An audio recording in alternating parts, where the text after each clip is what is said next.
Do you like the color blue? It's by far the world's most popular color. I'm Charlie Riley, director of the Nassau Museum of Art, and I'd like to give you a sneak peek at our new exhibition. It's called Blue Period. In the lobby, you'll find Mark Innerst's amazing painting of the Metropolitan Museum's lobby. It's sort of a fun joke that we have this painting in our lobby. But in the first gallery, you'll find a whole history of modernism using the color blue. Of course, you can't do blue without Picasso's Blue Period. He was only 21 years old when he used this beautiful cerulean to capture the mood that he was in after the suicide of his friend Cain. But on a more cheerful note, Henri Matisse and the great series of paper cuts that he did toward the end of his life, including the iconic Blue Nude. Look at this dancing figure.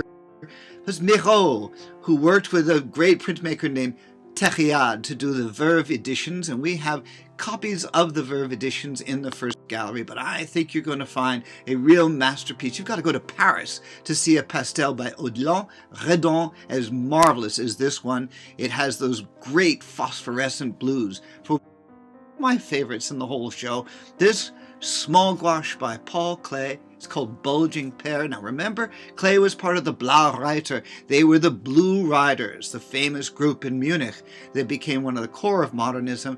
Guess what? This painting was owned by Ernest Hemingway.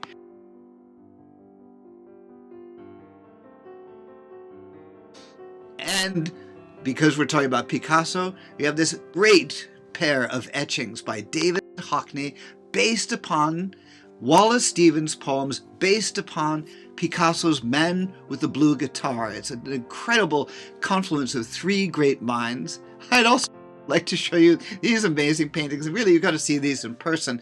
They're by a young Spanish painter named Antonio Santin. He came to the museum, he measured these walls, and then he painted these extraordinary trompe-l'oeil of Turkish rugs, and you wonder what's underneath them, underneath those folds. One of them is called the Tree of Life, and it goes beautifully with another piece in the show, which is this great Moroccan tile with the cobalt blue that we all prize in Islamic tiles. And then in Gallery 2, which is probably one of the most spectacular galleries in all of New York right now. Yes, that's a punching bag right in the middle of the room. It's by Jeffrey Gibson, the big star of the Whitney Biennial. Right behind it is a huge, epic painting, Helen Frankenthaler, and also a very great new painting by Sean Scully. Also in this room is probably one of the most elevating, shall we say, paintings in the entire show. It's by Christopher Winter. He calls it the Huxley Guide to Switzerland. Look at all the different blues in that. Cao Jun is a Chinese painter who actually lives in Manhasset, and that same gallery has one of his most dynamic paintings that I've ever seen him do, as well as this painting by Landon Metz. It's large, it's gorgeous. Into the next gallery, you'll pass by a whole case full of lapis lazuli from Afghanistan, but made into these beautiful objects in Europe, and also ceramics from Japan, and also tiles and ceramics from Delft and from Holland. Going on, we have this international theme, which is Japanese prints. All of a sudden in 1830, Prussian blue hit Tokyo, Edo it was called in that day, and Hiroshige and others made these beautiful Japanese prints using that. But of all the crazy uses of blue, I think one of the great ones is by Yves Klein. We have the famous sculpture of Venus, and of course with his blue hand, and his dear friend Arman. And these are in the third gallery of the exhibition.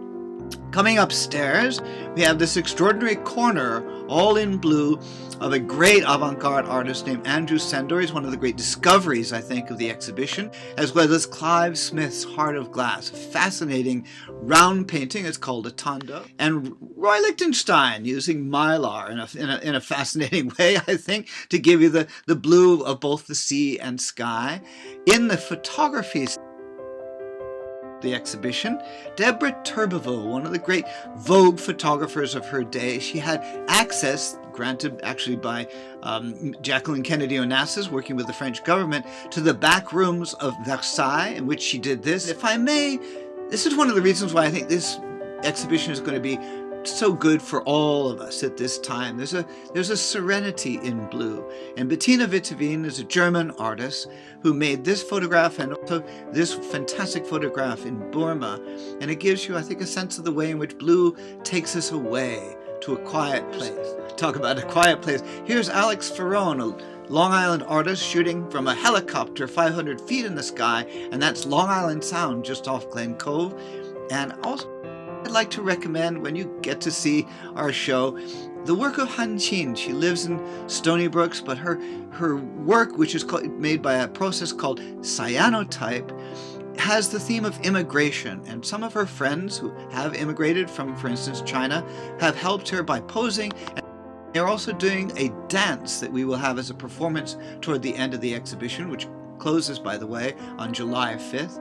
And finally, just to bring us back to this wonderful theme of how international, how global blue is, we have a helmet that was worn by a United Nations peacekeeper. And I know it's not a work of art, but it somehow unites the whole world in this fantastic theme of blue.